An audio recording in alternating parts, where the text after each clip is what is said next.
تفسیر القرآن آج کا سبق سورہ بقرہ آیت نمبر 226 اور 227۔ اعوذ باللہ من الشیطان الرجیم، بسم اللہ الرحمن الرحیم۔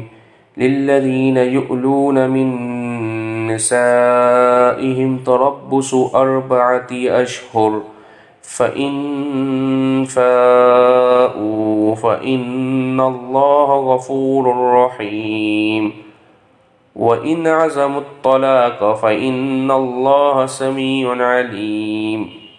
ترجمہ: جو لوگ اپنی بیویوں سے ایلا کرتے ہیں یعنی ان کے پاس نہ جانے کی قسم کھا لیتے ہیں، ان کے لیے 4 مہینے کی مہلت ہے۔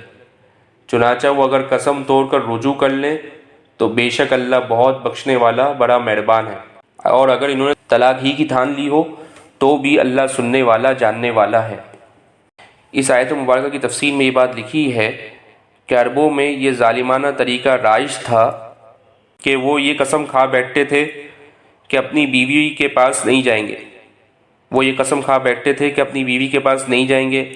نتیجہ یہ کہ بیوی غیر معین مدت تک لٹکی رہتی تھی، نہ اسے بیوی جیسے حقوق ملتے تھے اور نہ وہ کہیں اور شادی کر سکتی تھی۔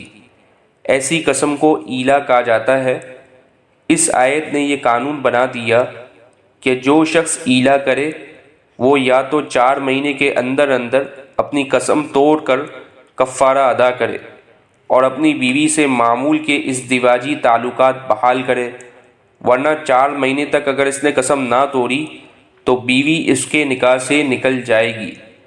اس آیت میں جو کہا گیا ہے کہ اور اگر انہوں نے طلاق ہی کی ٹھان لی ہو تو اس کا مطلب یہی ہے کہ وہ 4 مہینے قسم توڑے بغیر گزار دے تو نکاح خود بخود ختم ہو جائے گا۔ یعنی یہ جو آگے فرمائے گا نا کہ اگر انہوں نے طلاق ہی کی ٹھان لی ہو تو اس کا مطلب یہی ہے کہ وہ 4 مہینے قسم توڑے بغیر گزار دیں تو نکاح خود بخود ختم ہو جائے گا۔ وآخر دعوانا ان الحمد للہ رب العالمین۔